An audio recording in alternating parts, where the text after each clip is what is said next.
તળાવો, નદી અને ડેમોમાં નવા નીરની આવક થઈ છે। કેટલાક સ્થળો પર તો સાંભેલાધાર વરસાદ વરસ્યો છે। તો આજે રાજ્યના સંખ્યાબંધ જિલ્લાઓમાં ભારેથી અતિભારે વરસાદની આગાહી કરવામાં આવી છે। સુરત, નવસારી, વલસાડ, દમણ, દાદરા નગર હવેલીમાં અતિભારે વરસાદ માટે રેડ એલર્ટ। પાટણ, સાબરકાંઠા, બનાસકાંઠા, મહેસાણા, અરવલ્લી, દાહોદ, મહીસાગર, છોટાઉદેપુર, ભરૂચ, ડાંગ, તાપી, સુરેન્દ્રનગર, જામનગર, જૂનાગઢ, અમરેલી, ગીર સોમનાથ, કચ્છ, દીવમાં ભારેથી અતિભારે વરસાદ માટે ઓરેન્જ એલર્ટ।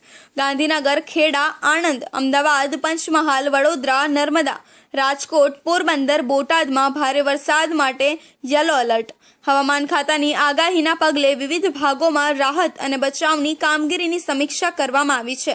રાજ્યમાં વરસાદની સ્થિતિને જોતા એનડીઆરએફની 10 ટીમોનું ડિપ્લોયમેન્ટ કરવામાં આવ્યું છે તેમજ 5 ટીમો રિઝર્વ રાખવામાં આવી છે। દક્ષિણ ગુજરાતમાં મંગળવારે 6.4 ઇંચ સુધીનો વરસાદ વરસતા જનજીવન પ્રભાવિત થયું હતું।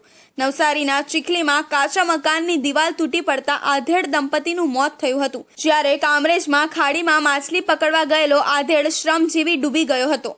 ભારે વરસાદથી સુરત જિલ્લામાં 33, તાપીમાં 8 રસ્તા બંધ કરવામાં આવ્યા હતા।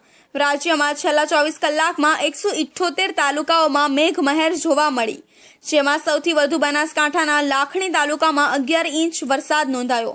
બનાસકાંઠાના દાંતીવાડામાં 4 ઇંચ વરસાદ નોંધાયો તો વાવ અને સુઈગામમાં 3 ઇંચ વરસાદ વરસ્યો હતો। મહેસાણા પંથકમાં પણ મેઘાની મહેર જોવા મળી।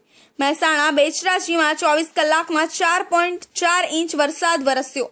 નવસારીના ચીખલીમાં સરેરાશ 4 ઇંચ, અરવલ્લીના મોડાસામાં 3 ઇંચ, ડાંગના વઘઈમાં 2.5 ઇંચ, નવસારીના વાસદામાં પણ 2.5 ઇંચ વરસાદ નોંધાયો તો અન્ય 168 તાલુકાઓમાં 1 ઇંચ સુધીનો વરસાદ વરસ્યો હતો।